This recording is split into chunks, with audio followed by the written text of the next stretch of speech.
you have to understand that no one's talked about this. You cannot turn off the intermodal supply chain of healthcare knowledge and services with an ethics report. It's like lighting a fire to a populated area with a forest, or turning off the power supply to a hospital. Right. You don't do that. You can't. This is right out of Janice Raymond. She wrote it in her book. It would be better served to morally mandate transsexualism out of existence. Insert transsexuals with any other malady of mind and body where there's a maintenance cost. I mean, we are not mentally ill. Okay, this is no more. It costs no more than glasses to fix this. Seriously, guys. So Wow. if this is the case, if this is a bill that is It's not a bill. It's an indictment. Okay, so are you're opposed to it? I'm assuming Opposed to what? the New York Times article. The New York Times article is misleading. Okay, but I just gave you the two errors. Okay, error number one right. is when they turned off the healthcare completely. I They understand. turned it all off. Okay, and it's not just. Do you know why you brush your teeth? There was no information for me when I was looking for help. Right. Do you know why you brush your teeth all the time? Because the medical dental insurance industry knew that if they inform the population of all these medical conditions, people will get help. But this condition needs to be treated. And I'm sorry, you may disagree with this, but you have to halt the puberty. You have to address the puberty, or the child will psychologically deteriorate and die. Right. And if they don't, they'll psychologically deteriorate. Okay. And we're talking about, fine, if you can take the entire population and say, okay, 80% of them are only gender nonconforming and only 20%, well, what about that 20%? I mean, you had a policy of turn it all off, and you killed 50,000 kids. I'm not saying you, I'm saying Republicans. So Republicans got some dirt because they didn't check it, because they listened to feminists saying those people rape women's bodies, morally mandate them out of existence, using a false rape allegation. This really hampers me, without any evidence. Right. And you killed a population. The intentional elimination of a people is the definition of genocide. And that was the purpose of Janice Raymond. This was the purpose of the radical feminist agenda in the late 70s and early 80s. And once again, I ask, Because forward, our literal existence, and this is the reason why, this is the impact versus intent argument, our literal existence undermines their victim narrative. Right. But going forward, what should we do? I'm asking you because I am. You know, I've I'm been a all over the straight world. white I've been all over the world about 8 times, and I have seen countries that I can't go to because of how we're treated in those countries. Like Brazil is now becoming more of a market economy. Before that, it was a socialist economy. It's also the #1 murder capital of the world for transgender people. My problem is we tend to survive and thrive more in market economies generally. They thrive more. And my challenge with all of this is when I see people fear-mongering on this one issue. Look, transgender identity needs to be challenged a little with all these just misclassifications and desperation to validate all these enumerated impossible gender identities. Right.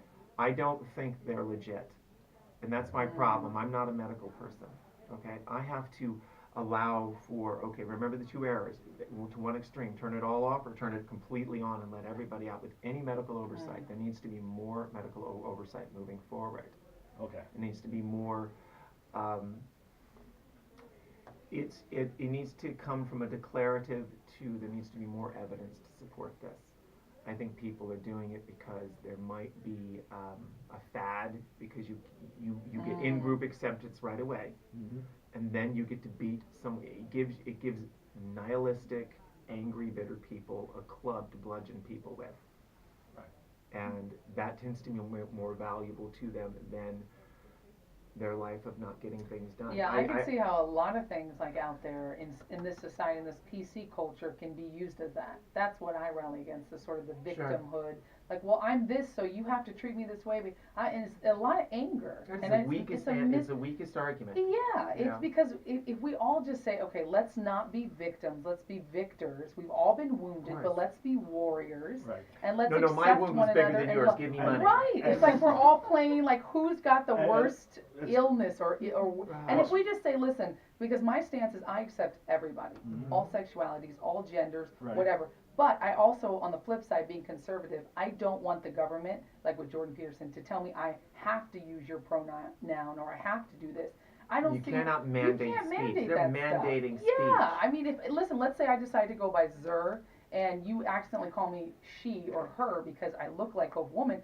If I am calling myself Zer, I shouldn't then go, I'm calling the cops. You use the That's wrong a pronoun. negotiated nickname. No, Look, just Amazon even- communicate. yes. Just be Yes. like if you say, hey, call me Amazon Eve, or hey, call me Erica. Well, obviously, I'm going to respect you enough and call you in a civil society. We don't have to start saying the government has to make The government laws. shouldn't be involved in We that have at to. all. Yeah, we have to criminalize speech, and it's insane. The government should never be involved in this stuff. And by the As way, a society, we need to take care of Right. one another and rise above all this victimhood and woundedness and get back to winning and succeeding. right, I agree with both of you. By the way, Nicole Six just popped in, our former Nicole. co-host. Hi, Nicole. hello.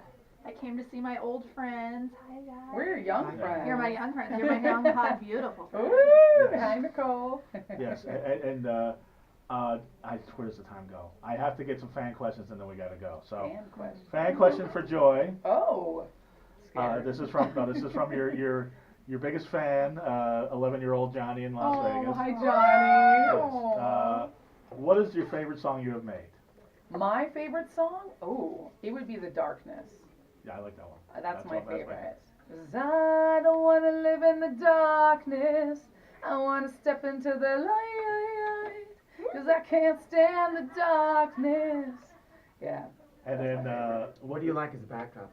A bass or a hi-hat? Or? Well, you gotta listen to it. Oh, you're Yeah, gonna do it. You're gonna do it. Oh, I love it. what would you do if you didn't sing? You know, I think about that because I grew up in musical theater, singing, dancing, acting. You know, if I didn't sing, let's say I didn't do any arts, let's say I Right. wasn't an actress, I wasn't a singer, and I wasn't artistic with designing and painting, then I think I would manage artists because I'm also a pretty good producer, and I think I'd be a manager. I'd have like badass artists around me. I'd manage Erica. Yeah. Can we sing a duet song? I'm a victim. We'll get to the duet in a second. We're gonna have to do that. And at the end of the show we'll do it. But We need to do that. yeah. Awesome. And what instrument have you always wanted to play? Guitar. I still try to play guitar. But your brother plays great guitar. My brother? Yeah. Yeah, does because play when great you did a guitar. show at the Rainbow, That's right. produced by Nicole Six, he was on guitar. No, oh my gosh, that's not my real brother. I was like, what? I thought it was your brother too. Yo, Oh You my said it gosh, was you your totally brother. thought that was your brother. Zach? No, I consider him like my Brother little from another mother. My brother from another mother. Oh my Right. gosh, Zach is an incredible guitarist, Right. and he looks like my brother. And I Yeah. know his mom and his dad. His mom is white, his dad's black, so I love him so much. Right. He's like my adopted little Right. brother. But I was like, wait, my brother doesn't. My brother plays keyboards. Well, my mom's white too, so we're My brother we're, Rajin we're, doesn't play we're related guitar. too. So Yeah. anyway, Eve, It's Jordan loves Amazon Eve. Wanted to know if you were gonna, Hi, Jordan. if you had any plans to visit Chicago soon. Ooh. Well, I should get my rear end over there. I've been working with a friend over there. We're going to be doing a little short series, probably a web series pretty soon. In Chicago? Possibly. I did a piece called Amazon Proof Your Home. He's one of my actors, and I thought yeah. Did you ever see it? I did. Yeah, I like so- that one. That's awesome. And Mina Lamalis wants to know. I mean, There was an interview that you gave once where you said you had a fear of zombies. Zombies scare the poop out of me. But you played a zombie queen in your new movie Death Squad. Ooh. And did that help conquer your fear of reanimated corpses? That's a good question. well, if you can't beat him, join him. Was that the purpose of you accepting the role? Of course. Okay. So I could actually explore my own. Zombies are awesome. You'll love As this. you said, I come from musical theater. I've been studying it all my life. It's just been like, at one point, I did some undercover work, and I thought that being an actor was helping be a lawyer, and I didn't realize I'd actually make a living doing this on television. Wow. So So cool. I've managed to, you know what? If I didn't transition, there's been a point in my life when I didn't transition. Something would have stopped it. I would have transitioned later eventually, and it had to do with the pregnancy Right. in my past, a relationship with someone I loved. But thinking about it in hindsight, life takes you on different paths, and It does. the whole zombie thing was allowed. I like to explore the monster, the monster, this is for you, Mina, I'm still answering your question.